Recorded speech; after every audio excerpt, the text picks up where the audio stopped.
Hello everyone, welcome back to my channel Bharat matics. और आज हम करने जा रहे हैं एक्सरसाइज 9.1 का क्वेश्चन नंबर 3।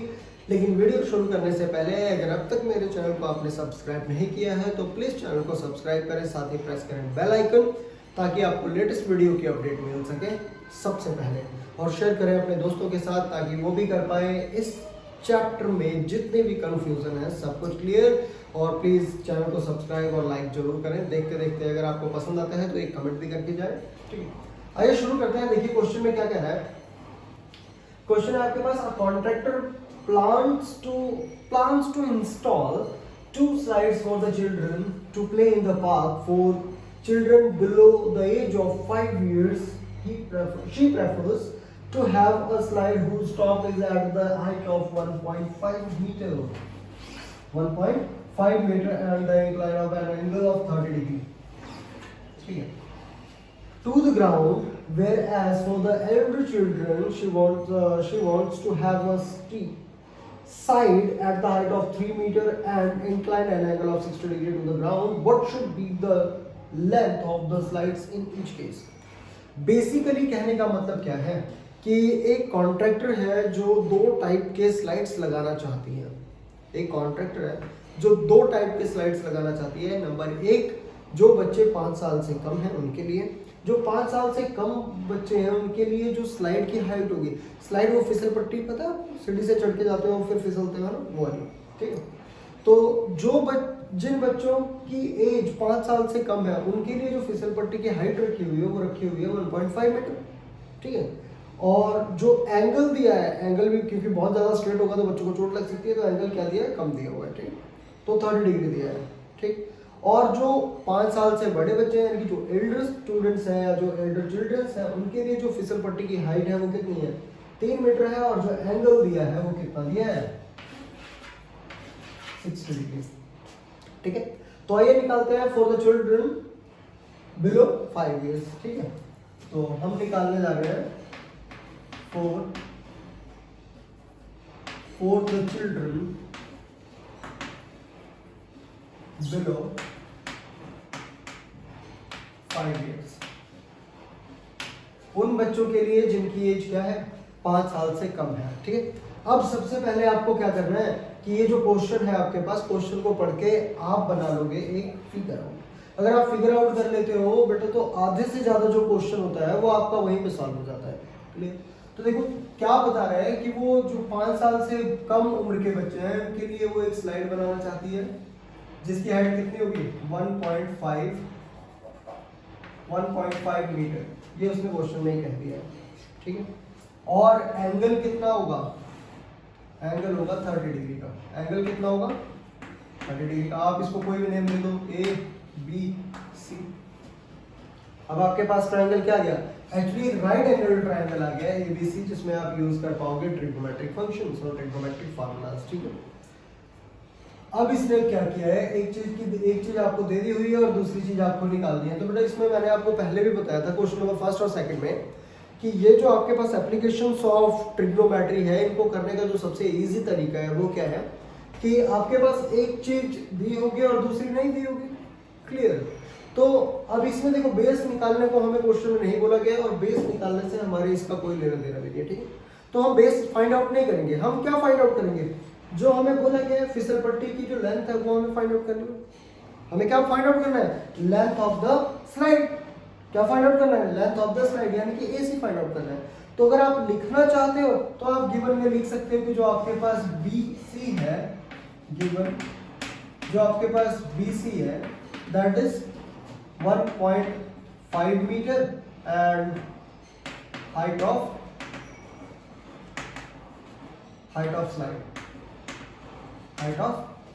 स्लाइड। और AC क्या है आपके पास, AC इज इक्वल टू है लेंथ ऑफ स्लाइड,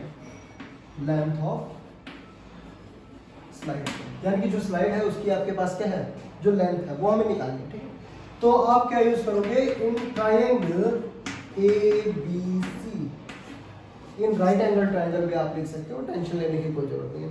देखो इतना इजी मेथड है इन क्वेश्चंस को करने का, सिर्फ आपको कुछ आइडेंटिटीज याद होगी और ये क्वेश्चन सॉल्व सारे के सारे। और ये 16 क्वेश्चन है जो आपको पेपर में 5 मार्क्स मतलब देते ही देते हैं, ठीक है। इसमें से कुछ बहुत इंपॉर्टेंट है, जैसे कि आपके पास हो गया question number 1, question number 2, question number 16, तो उसको मैं बहुत ही आसानी से करवा दूंगा। और ये जो आपके पास चीज़ें, मतलब इसका कोई भी जो आपके पास चैप्टर है ना 9th application of trigonometry exercise 9.1, इसका कोई भी क्वेश्चन आप बड़ी ही आसानी से सॉल्व कर लोगे, बस थोड़ा सा कंसंट्रेट करो, ठीक है। तो हमारे पास क्या है, देखो एक चीज हमारे पास दी हुई है, दूसरी चीज हमें निकालनी है। तो हमें क्या दिया है, हमें परपेंडिकुलर दिया है, हाइपोटेनियस निकालना है। रिमेंबर, हमें परपेंडिकुलर दिया है और हाइपोटेनियस निकालना है। अगर हम h/p करते हैं तो हमारे पास क्या आ जाएगा, cosec थीटा आ जाएगा, जिसकी वैल्यू मोर याद नहीं होती है बच्चों को। अगर p/h करते हैं तो p/h sin थीटा आता है, बच्चों को बहुत ही आसानी से वो वैल्यूज याद हो जाती है। देखो होता क्या है, जो चैप्टर बुक होती है ना, बुक का पहला दूसरा चैप्टर मैक्सिमम बच्चों को याद होता है। क्यों? क्योंकि जब भी हम बुक खोलते हैं सबसे पहले वही पढ़ते हैं, ठीक है। तो ये एक साइकोलॉजिकल फैक्ट है कि मतलब जो स्टार्टिंग में चीजें होती हैं वो बच्चों को जल्दी याद हो जाती हैं। क्लियर? तो देखो आपको क्या निकालना है, p/h। p/h एक जो नहीं दिया है और दूसरा जो आपके पास दिया है। तो p/h इज इक्वल टू आपके पास क्या होता है, p/h क्या होता है, साइन थीटा। p/h क्या होता है, साइन, और थीटा कितना दिया है, 30 डिग्री, ठीक है। अब p आपके पास कितना है, 1.5, h आपके पास कितना है, AC, h आपके पास कितना है, AC into sorry is equal to sine 30 की वैल्यू कितनी होती है बेटा, 1/2, ठीक है। अब by using cross multiplication, using cross multiplication,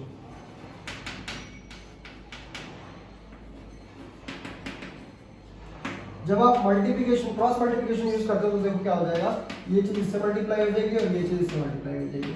यानी कि AC आपके पास क्या जाएगा, 1.5 इंटू 2, और 1.5 को आप 2 से मल्टीप्लाई करोगे तो देखो आपके पास क्या जाएगा, 3.0 मतलब 3 मीटर, ठीक है। तो AC इज इक्वल टू आपके पास क्या गया, 3 मीटर, है ना। तो आप यहाँ पे क्या लिख दोगे, लेंथ ऑफ स्लाइड इज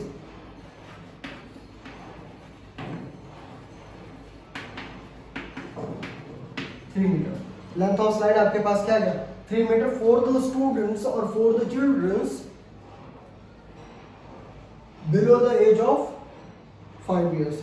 वो चिल्ड्रंस जिनकी एज क्या है, 5 इयर्स से कम है, 5 इयर्स से कम एज वाले बच्चों के लिए आपके पास जो स्लाइड की लेंथ है वो कितनी आ गई, 3 मीटर। तो pause the video to note down, उसके बाद हम करते हैं कि जो 5 इयर्स से अबव है उन स्टूडेंट्स के लिए, ठीक है। तो करो, ठीक है। तो आइए देखते हैं कि वो स्टूडेंट्स जो 5 इयर्स से अबव है उनके केस में क्या होता है।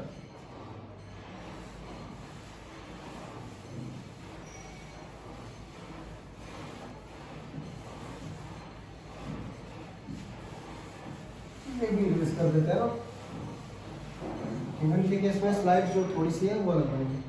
अब देखो, अब हम कर रहे हैं फॉर द चिल्ड्रन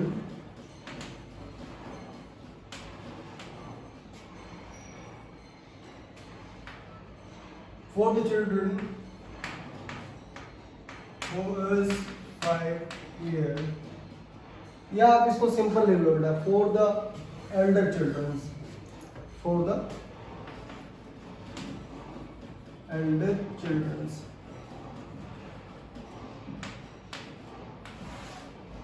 ठीक है। अब एल्डर चिल्ड्रंस के केस में क्या था, जो हाइट थी वो कितनी थी, 3 मीटर। तो आप एक अगेन स्लाइड बनाओगे और इसको करोगे थोड़ा सा सीधा, क्यों वो भी बताता हूँ। देखो ये आपके पास A आ गया, B आ गया, C आ गया। तो ये स्लाइड की हाइट कितनी दी है, 3 मीटर, और एंगल कितना दिया है, 60 डिग्री। क्यों? क्योंकि बड़े बच्चे हैं तो थोड़ा सा ठीक है। आप देखो क्या बता रहा है यहाँ पे, आपके पास सेम वही चीज अगर आप लिखना चाहो गिवन में, तो गिवन में आपके पास क्या आ जाएगा, गिवन में आ जाएगा BC। तो BC आपके पास क्या है,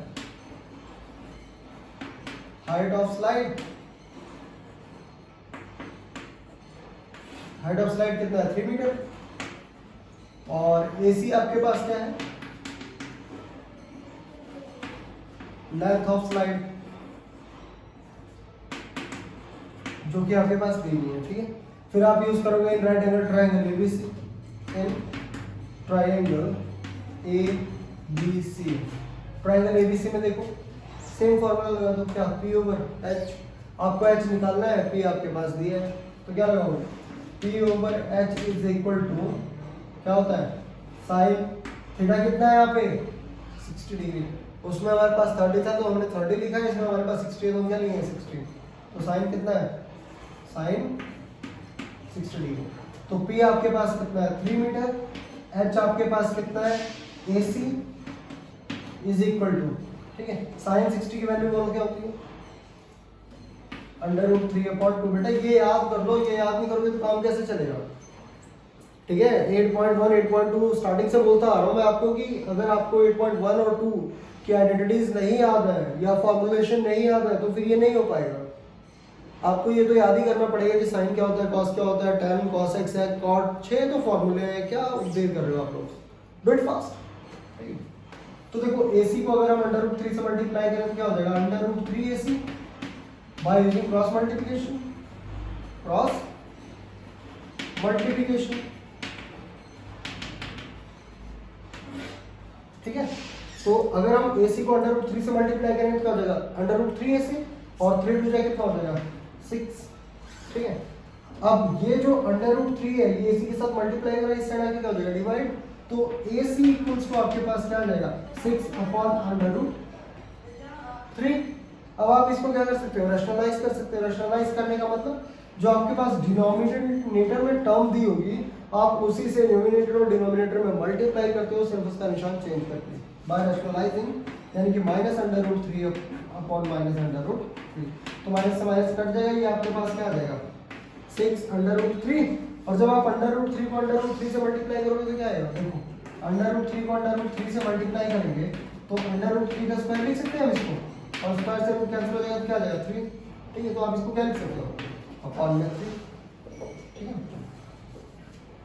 तो अपॉन में 3 लिखोगे तो क्या हो जाएगा 3 × 3 3 × 6, तो ये क्या आ जाएगा आपके पास, ये आपके पास आ जाएगा 2√3, 2√3 क्या AC। So the length of the slide for the student who is 4-5 years more, जो मतलब 5 साल से क्या है ज्यादा है, तो उनके लिए जो लेंथ आएगी वो कितनी आएगी 2√3 मीटर। तो for the children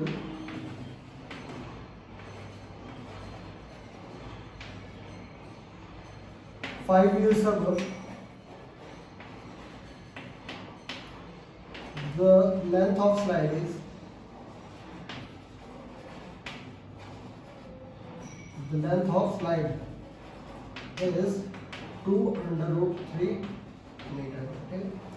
तो इस तरीके से आपका क्वेश्चन नंबर 3 होता है खत्म। Pause the video to note down और उसके बाद फिर हम करते हैं क्वेश्चन नंबर 4।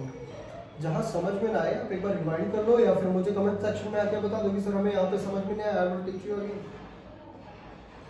ऐसा मेथड कहीं नहीं, ठीक है बेटा। बाकी तो देखो कोई भी टीचर है वो सिर्फ और सिर्फ आपको रास्ता दिखा सकता है, चलना अपने खुद है, ठीक है। हाँ वो बात अलग है कि हर बच्चे को हर टीचर का मेथड समझ में नहीं आता। आपको जिस टीचर का मेथड समझ में आ रहा है वही आपके लिए बेस्ट है।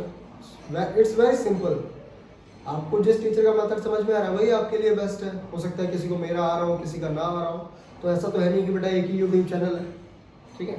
10th के मैथमेटिक्स के ऊपर बहुत सारे हैं, आपको जिसका पसंद आए आप वहाँ जाओ, ठीक है। बट अगर आपने मेरी वीडियो देखी है या आप मेरी वीडियो पे आए हो तो प्लीज़ एक लाइक और शेयर करके तो जा सकते हो, प्लीज़ चैनल को सब्सक्राइब कर, ठीक है। इतना तो कर ही सकते हो, बाकी मेथड आप उनका यूज़ करो जिनका आपको समझ में आ रहा है, ठीक है। So all the very best for your exams. और करते हैं हम 4 पे, है question number 4। Pause the video to note down. तो आइए देखते हैं क्वेश्चन नंबर 4 हमारे पास क्या आता है। क्वेश्चन नंबर 4 हमारे पास कह रहा है कि the angle of elevation of the top of the tower from a point on the ground which is 30 meter away from the foot of the tower is 30 degree. Find the height of the tower. Okay, क्या बोल रहा है? The angle of elevation of the top of the tower from a point on the ground. मान लो हमारे पास कोई एक tower है, tower आपके पास क्या है, अब ये बोल रहा है angle of elevation. Angle of elevation क्या होता है, जो नीचे से ऊपर की तरफ जाता है। एंगल ऑफ एलिवेशन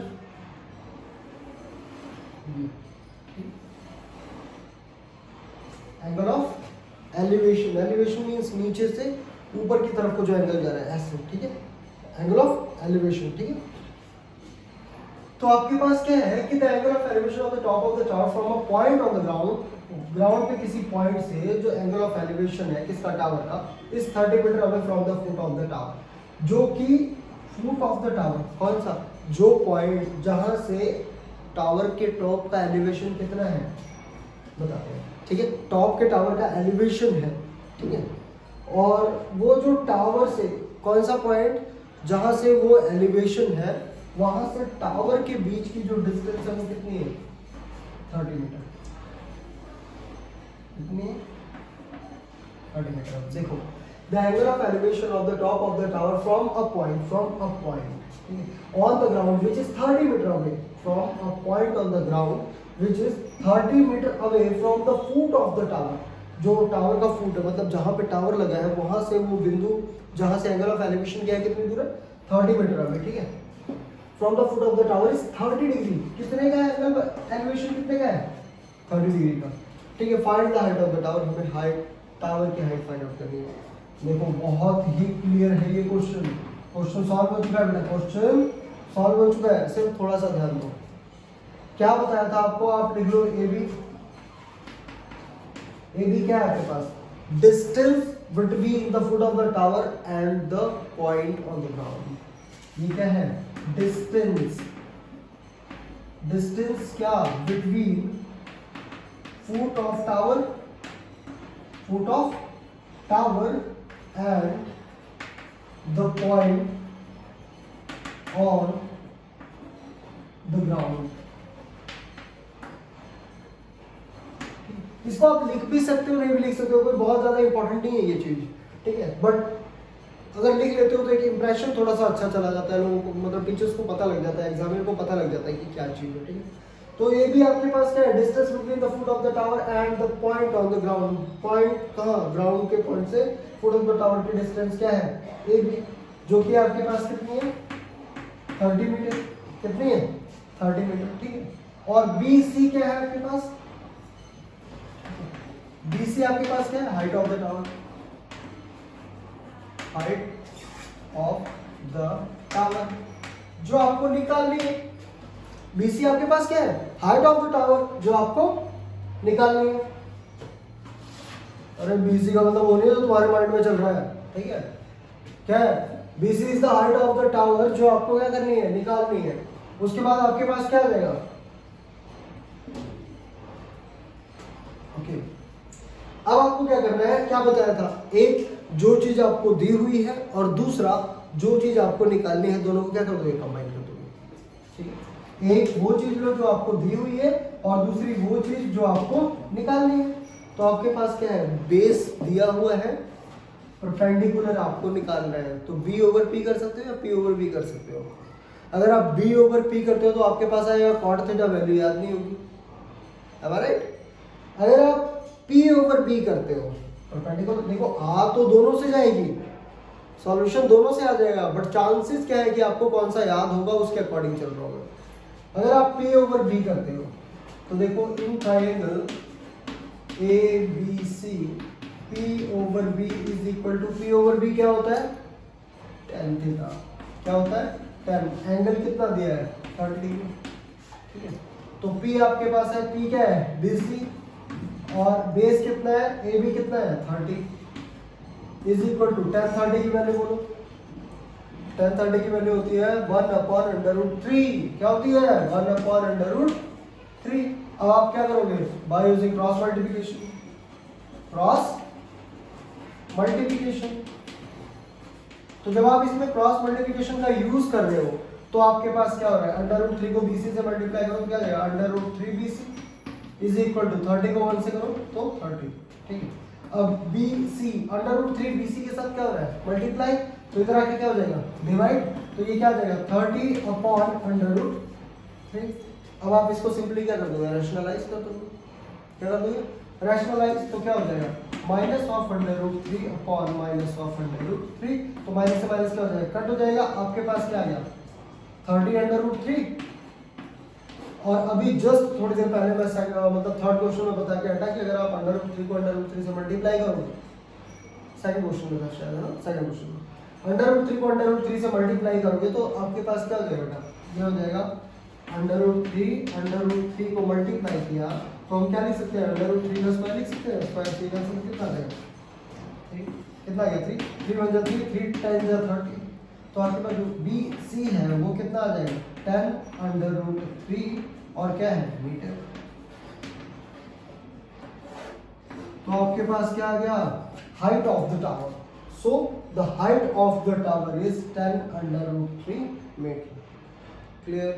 क्या पूछा था, find the height of the tower, that the height of the tower is 10√3। कितना आ गया, 10√3 मीटर। ठीक है, तो pause the video to note down और उसके बाद हम चलते हैं क्वेश्चन नंबर 5 पे। तो आइए देखते हैं हमारे पास क्वेश्चन नंबर 5 क्या कहता है। क्वेश्चन नंबर 5 आपका क्या बोल रहा है कि a kite is flying at the height of 60 metre above from the ground। मतलब एक पतंग है जो ग्राउंड से कितने ऊपर उड़ रही है, 60 मीटर ऊपर, यानी कि 60 मीटर की दूरी। मान लो ये आपके पास क्या है, ये ग्राउंड है, ठीक है। ग्राउंड से यहाँ पे, यहाँ ग्राउंड से कितने ऊपर है, 60 मीटर। एक पतंग उड़ रही है, क्लियर। क्या हो रही है, एक पतंग उड़ रही है ग्राउंड से 60 मीटर, ठीक है, from the ground. The string attached to the kite is temporarily tied to a point on the ground. अब क्या किया कि जो स्ट्रिंग, जो धागा पतंग से बांधा हुआ है उसको जमीन पे किसी एक पॉइंट से बांध दिया। जिस धागे के सहारे आपकी पतंग उड़ रही है उसको जमीन पे लाके किसी एक पॉइंट से बांध दिया। Clear. The indication of the string with the ground is 60 degree. अब ग्राउंड से जो इसकी इंडिकेशन है, मतलब जो एंगल बना रहा है वो कितने का बना रहा है, 60 डिग्री का। ग्राउंड लेवल है और ग्राउंड लेवल से जो धागा है वो कितने का एंगल बना रहा है, 60 डिग्री का, ठीक है। Find the length of the string assuming that there is no slack in the string। हमें इस स्ट्रिंग की, इस धागे की लेंथ फाइंड आउट करनी है, इस चीज को इग्नोर करके कि इसमें किसी तरीके का कोई क्या होगा, स्लैक होगा। अदरवाइज अगर आपके पास कोई यहाँ एक पतंग उड़ रही है, ठीक है, यहाँ पे क्या हो रही है, एक पतंग अगर आपके पास उड़ रही है तो क्या होगा बेटा, इसके साथ जो धागा लगा होगा वो ऐसे नहीं जाएगा, वो कैसे जाएगा, वो ऐसे जाएगा। क्लियर। जब आप पतंग उड़ाते हो तो देखते हो धागा कैसे जाता है, ऐसे जाता है, ऐसे जाता है धागा, बिल्कुल स्ट्रेट तो जाएगा नहीं। इसीलिए इन्होंने यहाँ पे क्या मेंशन कर दिया कि assuming that there is no slack, इसे कहते हैं स्लैक, ठीक। तो ये बता रहा है कि assuming that there is no slack in the string, कि धागे में कोई भी जो ढीलापन है वो नहीं है, कोई कर्व नहीं बन रही, बिल्कुल कैसा है, स्ट्रेट। तो इस चीज को एज्यूम करके हमें इसकी लेंथ फाइंड आउट करनी है कि धागे की लेंथ कितनी है। क्लियर। चलो आओ देखते हैं, बहुत इजी है, बड़ी ही आसानी से आप कर लोगे। थोड़ा सा फोकस, एक चीज आपके पास है, एक निकालनी है, सिंपल। पहले दे दो name A B C. B पे आपके पास क्या है, राइट है, क्लियर। आपको निकालना क्या है, ए सी, गिवन क्या है, बी सी, ठीक है। तो आप क्या बोलोगे, बी सी। तो बी सी आपके पास क्या है, height of kite from ground level,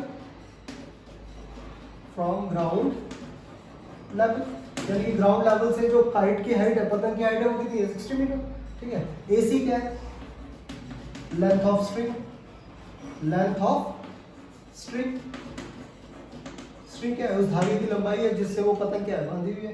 there is no slack. तो आप क्या यूज करोगे, ट्रायंगल। मैं कुछ नहीं बताऊंगा, सब आप खुद कर लोगे। बस ध्यान रखना कि एक चीज वो लेनी है जो आपके पास पहले से गिवन है और दूसरी वो लेनी है जो आपको निकालनी है। तो हाइट हमारे पास पहले से गिवन है, हमें क्या निकालना है, लेंथ ऑफ स्ट्रिंग। तो आप क्या लिखोगे, P ओवर H। क्लियर। क्या लिखिए, P ओवर H। तो P ओवर H कितना होता है, साइन थीटा। तो साइन कितना है आपके पास, 60 डिग्री। तो P कितना है आपके पास, 60। H कितना है आपके पास, सीधा लिख देखो, H ये वाली लाइन H है ना, तो ये क्या है, AC है ना। P ओवर H क्या है, परपेंडिकुलर अपॉन हाइपोटेन्यूज। तो P कितना है, परपेंडिकुलर कितना है, 60। H कितना है, AC। H क्या है, ACL। तो इसको लिख लो AC, ठीक है। अब आपके पास क्या गया, साइन 60 की वैल्यू बोलो, साइन 60 की वैल्यू क्या है, √3/2 बाय यूजिंग क्रॉस मल्टीप्लिकेशन।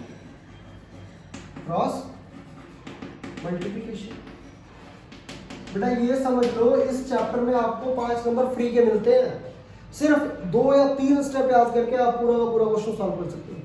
अब देखो, अगर हम AC को √3 से मल्टीप्लाई करेंगे तो क्या जाएगा, √3 AC, और 60 को 2 से मल्टीप्लाई करो, 62 जा कितना होता है 120, 62 जा कितना होता है 120, है ना। तो देखो आपके पास क्या आ रहा है, √3 से मल्टीप्लाई करेंगे इधर आके क्या हो जाएगा, डिवाइड, तो AC इज इक्वल टू क्या आ जाएगा 120/√3। अब आपको पहले भी बताया था, क्या कर देंगे, सिंपली रैशनलाइज कर देंगे। ये तीसरी बार करने जा रहे हैं √3 की रैशनलाइजेशन। तो ये क्या है, -(√3)/√3, माइनस से माइनस क्या हो जाएगा, कैंसिल आउट। ये आपके पास क्या आ जाएगा 120√3/√3 √3 का स्क्वायर हो जाएगा, और √3 का स्क्वायर हमारे पास क्या आता है 3 आता है। इससे पिछले क्वेश्चन में और क्वेश्चन नंबर 2 में भी मैं ये आपको बता चुका हूँ। तो 3 एकम 3, 3 चौके 12 और 0 का 0, तो कितना है बेटा 40√3 मीटर। ठीक है, देखो क्वेश्चन का जो आपका आंसर आया ना उसे हाईलाइट जरूर कर देना। अभी तो नहीं बताऊंगा, मैं आपको फरवरी में बताऊंगा या जनवरी एंड में बताऊंगा कि इसके बेनिफिट्स क्या है, कि किस तरीके से आप 100 आउट ऑफ 100 ले सकते हो। आपको क्या लगता है कि आपके सारे क्वेश्चन सही हो गए तो आपको 100 आउट ऑफ 100 मिल जाएंगे? नहीं, सबसे इंपॉर्टेंट चीज होती है आपकी अटेम्प्टेशन, कि आप पेपर की अटेम्प्टेशन किस तरीके से करोगे जिससे आपको 100 आउट ऑफ 100 मार्क्स मिलेंगे। ठीक है, तो ये सीक्रेट है, ओपन करेंगे इसको फरवरी के अराउंड, है ना, जब आपको सबसे ज्यादा जरूरत होगी। ठीक है, तो ये क्या आपके पास आ गया 40√3 मीटर। तो आप इसको क्या लिख लोगे, length of the string, length of the string is 40√3 metre. ठीक है, तो ये आपके पास क्या आ जाएगा। ठीक है, so pause the video to note it down, और इसके बाद हम चलते हैं क्वेश्चन नंबर 6 पे। तो आइए देखते हैं क्वेश्चन नंबर 6। क्वेश्चन नंबर 6 आपके पास क्या बोल रहा है कि अ 1.5 मीटर टॉल बॉय। देखो हमारे पास क्या है,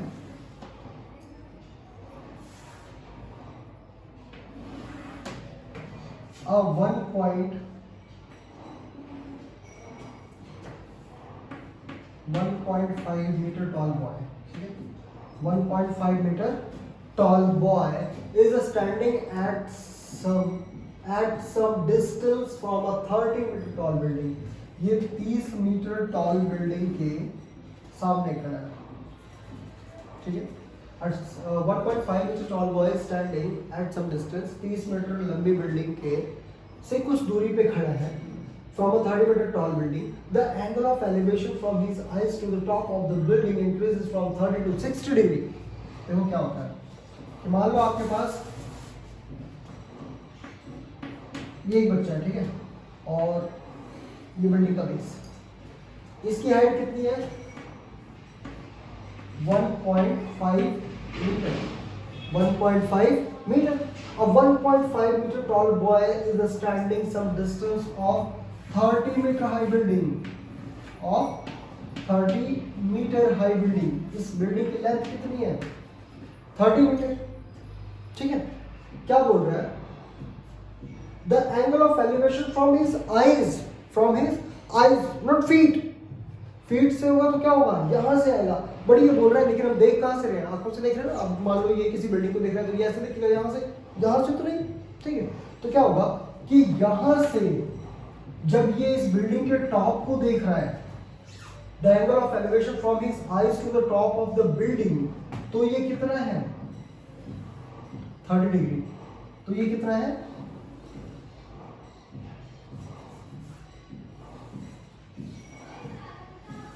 तो ये कितना है बताइए, ये 30 डिग्री। ठीक है,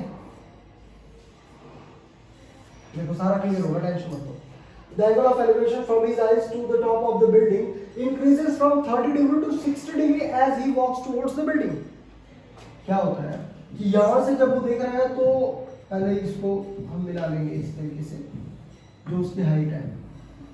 ठीक है, किसकी, जो बच्चे की हाइट है उससे हम मिला लेंगे। तो ये डिस्टेंस कितना है 1.5 मीटर। यहां से वो बच्चा बिल्डिंग को देख रहा है, तो जब वो बिल्डिंग को देख रहा है तो यहाँ पे कितना है, यहाँ पे है 30 डिग्री। फिर वो बोल रहे हैं कि increases to 60 degree as he walks towards the building. जैसे ही वो बिल्डिंग की तरफ को जाता है, ये बच्चा जैसे ही बिल्डिंग की तरफ को आता है, मान लो ये यहाँ पे आ गया, ठीक है, ये कहाँ आ गया, यहाँ पे आ गया, तो बता रहा है कि इसकी जो आईज का एंगल होता है बिल्डिंग से, वो कितना हो जाता है, वो हो जाता है 60 डिग्री। कितना हो जाता है 60 degree as he walks towards the building. जैसे जैसे ये बिल्डिंग की तरफ को आता है या बिल्डिंग की तरफ को जाता है, तो जो एंगल ऑफ एलिवेशन होता है, जो पहले 30 डिग्री था, अब कितना हो गया 60 डिग्री। तो क्वेश्चन में क्या पूछा है कि find the distance he walk toward the building. तो वो बिल्डिंग की तरफ को कितनी दूर गया। क्लियर। देखो चीजों को समझो, पहले आप इसको एक नेमिंग दे दो। नेमिंग नीचे से देखे तो फायदा है नहीं, क्योंकि बच्चा देख कहाँ से रहा है, आंखों से दिख रहा है, तो यहाँ से नेमिंग देंगे। ठीक है, तो मतलब शो के लिए अगर देना चाहते हो तो दे दो। तो मान लो कि आपके पास है ए, ये आपके पास है बी, ये है सी, ये डी, ई, एफ, जी। क्लियर। तो आपको कुछ और दिखाना है, वो क्या है कि जो बिल्डिंग की हाइट है वो कितनी है बेटा, बिल्डिंग की हाइट कितनी है 30 मीटर। कितनी है 30 मीटर। अब वो बच्चा जो आंखों से बिल्डिंग को देख रहा है वो कितने का है 1.5 मीटर। तो जो एंगल ऑफ एलिवेशन बनेगा, क्या बनेगा, जो एंगल ऑफ एलिवेशन बनेगा वो क्या यहां से बनेगा, कहां से बनेगा, यहां से बनेगा, इस पॉइंट से। तो हम क्या करेंगे 1.5 को माइनस कर देंगे, तो ये हमारे पास क्या हो जाएगा, इसको हम क्या लिख सकते हैं, इसको हम लिख सकते हैं यहां से यहां तक 30 में से माइनस करो 1.5, कितना 1.5 माइनस करो कितना आ जाएगा 28.5 आ गया, 28.50। ठीक है, तो माइनस करके देख लेना, ये आपके पास कितना आ जाएगा 28.50। ठीक है, तो 28.5 ये आ गया, 1.5 ये आ गया, दोनों मिला के बिल्डिंग की हाइट कितनी होगी 30 मीटर। क्लियर।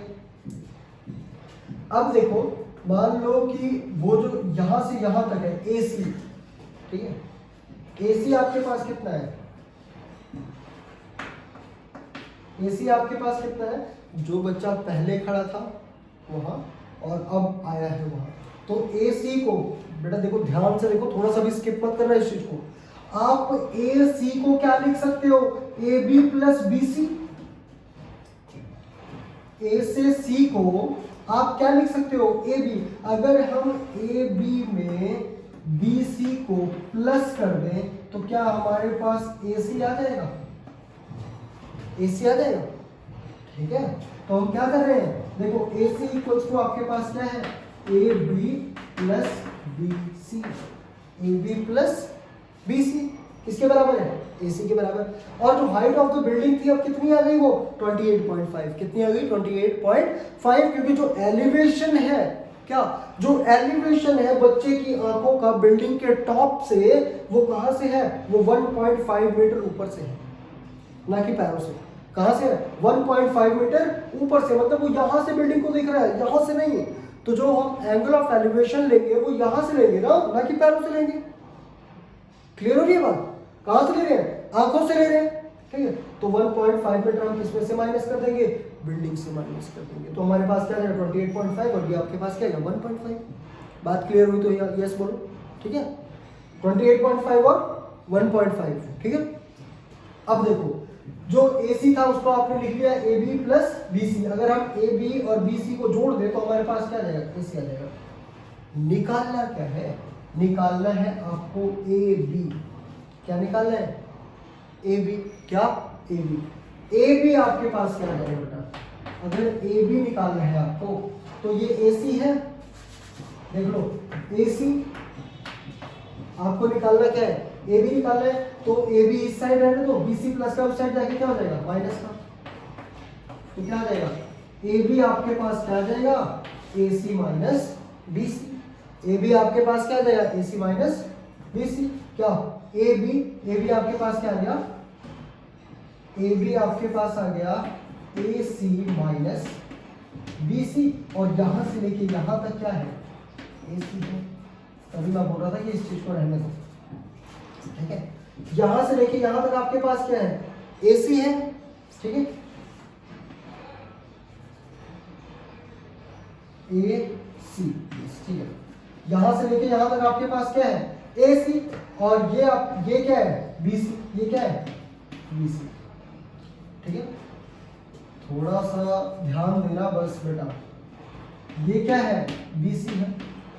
देखो ये आपके पास है बी सी, ये आपके पास है बी सी, ये पूरा क्या है, ए सी। अगर हम ए सी में से बी सी को हटा दें तो क्या बच जाएगा, ये भी बच जाएगा। यानी कि ए सी में से अगर हम बी सी को माइनस कर दें तो क्या बच जाएगा, ए बी बच जाएगा हमारे पास, क्लियर। और हमें निकालना भी क्या है, ए बी।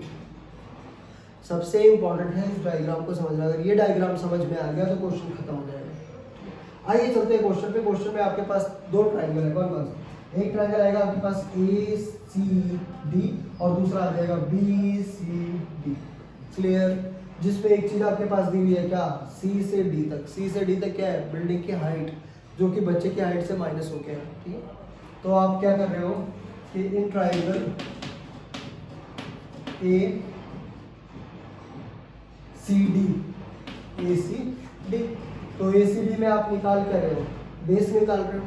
क्या निकाल रहे हो, बेस निकाल रहे हो। पहले तो ये पता कर रहे हो कि बच्चा है कितनी दूरी पे, ठीक है। तो ए सी निकाल रहे हो आप, तो आपके पास क्या आ जाएगा, पी ओवर बी, क्या आ जाएगा, पी ओवर बी। तो पी ओवर बी क्या होता है, tan theta.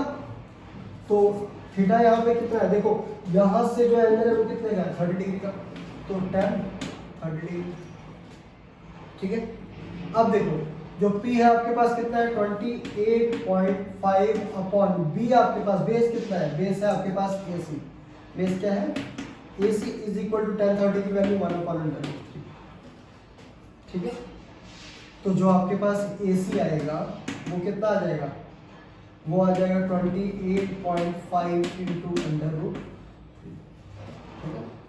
P over B is equal to क्या, AC। तो AC आपके पास क्या है, 28.5 √3। इसको आप ऐसे लिख सकते हो, 28.5 इंटू √3 क्या आ गया, AC आ गया। मेंशन कर लो इसको, ठीक है। AC निकाल लिया। अब आप क्या निकाल रहे हो, in triangle BCD, in triangle BCD। अब ट्राइंगल BCD में देखो, तो ट्राइंगल BCD में आपके पास सेम वही चीज आ जाएगी, बेस अपॉन क्या आ जाएगी, base upon perpendicular, perpendicular upon base, perpendicular upon base is equal to 10। यहाँ पे कितना एंगल है, 60, तो क्या आ जाएगा, tan 60 डिग्री, ठीक। तो P आपके पास कितना है, 28.5, बेस आपके पास कितना है, BC, क्या है, BC is equal to tan 60 की वैल्यू √3 अपॉन, वैसे तो √3 है, अपॉन में कुछ नहीं है तो क्या आ जाएगा 1। क्रॉस मल्टीप्लाई करेंगे तो क्रॉस मल्टीप्लाई करके आपके पास क्या आ जाएगा, √3 BC इज इक्वल टू 28.5। अगर 1 से 28.5 को मल्टीप्लाई करोगे तो भी क्या आ जाएगा, 28.5 आ जाएगा। अब देखो ये BC निकालो यहाँ से, तो BC आपके पास क्या आ जाएगा, 28.5 अपॉन में √, क्या आ गया, ये आपके पास आ गया BC। क्या आ गया आपके पास, BC। आपके पास AC आ गया, आपके पास BC आ गया। आपको निकालना क्या है, AB निकालना है कि वो बच्चा कितनी दूर चल के आया। तो AB इज इक्वल टू आपके पास क्या है, AB इज इक्वल टू आपके पास क्या है, AC minus BC। AB is equal to क्या है, AC माइनस BC। तो AB इज इक्वल टू क्या है, AC आपके पास कितना है, 28.5 मल्टीप्लाइड बाय √3 और माइनस 28.5 अपॉन √3, क्लियर। यहाँ पे क्या है, कुछ नहीं है तो बस, ठीक है। अब आप इसका एलसीएम ले लो, ठीक है। इसका एलसीएम लोगे तो एलसीएम आपके पास क्या है, √3 आ जाएगा, ठीक है। अब √3 को √3 से मल्टीप्लाई करो, कितना हो जाएगा? 3 हो जाएगा। तो ये आ जाएगा 28.5 मल्टीप्लाइड बाय 3 और माइनस 28.5 को इससे मल्टीप्लाई करो तो क्या आएगा? 28.5। ध्यान से देखना बेटा, ठीक है। अब देखो क्या है, 28.5 इंटू 3, क्योंकि देखो √3 को √3 से मल्टीप्लाई करोगे तो क्या हो जाएगा? √3 का स्क्वायर कटेगा तो क्या आएगा? 3 आएगा। अब क्या हो रहा है, देखो 28.5 यहाँ भी है, 28.5 यहाँ भी है। आप 28.5 को बाहर ले लो तो क्या जाएगा? 28.5 कॉमन आ गया, अंदर क्या बच जाएगा? 3 माइनस 1 अपॉन में √3, अपॉन में क्या जाएगा? √3। तो 3 माइनस 1 कितना हो जाएगा? 3 माइनस 1 कितना हो जाएगा? 2। तो ये आपके पास क्या आ जाएगा? ये आपके पास आ जाएगा 28.5 इंटू 2 अपॉन √3। वैसे मेरे ख्याल से आंसर यही दे सकते हैं ये लोग, ठीक है। आंसर आपका ये भी हो सकता है, आप इसको भी निकाल सकते हो। 28.5 इंटू 2 अपॉन √3 क्या है? 28.5 इंटू 2 अपॉन √3। और अगर हम इसको एनसीईआरटी से मैच करना चाहें तो एनसीईआरटी में आपके पास जो आंसर दिया है, एनसीईआरटी में जो आपके पास आंसर दिया है बेटा, वो दिया हुआ है 38 √3 अपॉन 2, यानी कि आपके पास है 19 √3, ठीक है, 19 √3। तो ये आपके पास देखो कितना आ गया? 28.5 को 2 से मल्टीप्लाई करो, ठीक है। यहाँ करते हैं 28.5 को 2 से, यहाँ तक समझ में आया ना? देखो यहाँ कर लेते हैं, समझ लेना, पूरा आंसर आएगा, टेंशन मत लो। 28.5 को 2 से मल्टीप्लाई करो तो 28 में कितना हो जाएगा? 56, 56 कितना आएगा? 57। तो ये कितना आएगा? 57 अपॉन √3। कब? जब 28.5 को 2 से मल्टीप्लाई किया तो हमारे पास कितना आएगा? 57 अपॉन √3। अब इसको आप क्या कर दोगे? रैशनलाइज कर दोगे। तो जब आप रैशनलाइज करोगे तो देखो क्या आएगा, ये माइनस √3 अपॉन माइनस माइनस से माइनस क्या हो जाएगा? कट जाएगा। तो ये आपके पास क्या आ जाएगा? 57 √3 अपॉन में क्या आएगा? 3 √3 इंटू √3 का स्क्वायर, स्क्वायर से स्क्वायर रूट क्या हुआ? कैंसिल, और क्या बचेगा? 3। तो 3 निकल 3 और 19 की 57, तो कितना आ गया? 19 √3 मीटर। क्या क्या है 19 √3 मीटर? ए बी, ठीक है। क्या है 19 √3 मीटर? A B. तो ए बी यानी कि वो कितने डिस्टेंस चल के आया? 19 √3 मीटर। क्लियर? तो pause the video to note down. और अगर आपको क्वेश्चन समझ में नहीं आया, देखो बोर्ड थोड़ा सा छोटा है बेटा, कोशिश कर रहा हूँ कि मीन्स दूसरा बोर्ड लाने की, ठीक है, 2-4 दिन में आ जाएगा। तो आप क्या करो कि मीन्स वीडियो को थोड़ा सा रिवाइंड करके देख लो, अगर आपके उससे कोई चीज़ स्किप हो रही है, कोई स्टेप यहाँ से मिसिंग हो रहा है, तो आप थोड़ा सा उसको रिवाइंड करके देख लो, है ना। अदरवाइज किया तो मैंने सारे के सारे स्टेप है, ठीक है। और तरीका भी बहुत ईजी है, आपको कोई जरूरत नहीं है एच मानने की, पी मानने की, बी मानने, कोई वो नहीं है, ठीक है। जैसे हम लेते हैं ना कि let us assume 30 metre is total height, फिर h माइनस 1.5। ये क्वेश्चन ऐसा है कि आप 50 तरीके से कर सकते हो, ठीक है। जरूरी नहीं कि आप इसको 10 से करो, आप इसको cot थीटा से भी कर सकते हो, आंसर वही आएगा। बट मतलब बच्चे कंफ्यूज ना हो, इसलिए मैंने कुछ भी नहीं किया, मतलब कुछ एज्यूम नहीं किया, डायरेक्ट AC है तो AC रहने दो, AB है तो AB रहने दो, ठीक है। तो आप लोग कंफ्यूज मत होना। और अगर आपको फिर भी कोई प्रॉब्लम लगती है तो प्लीज़ कमेंट सेक्शन में आके बताओ, और अगर आपको वीडियो पसंद आती है तो जाते जाते लाइक दबा के जरूर जाना, ठीक है। और साथ ही शेयर करो इसे अपने फ्रेंड्स के साथ, ताकि वो भी लाभ उठा सकें इस वीडियो का और इस क्वेश्चन का, ठीक है। तो pause the video to note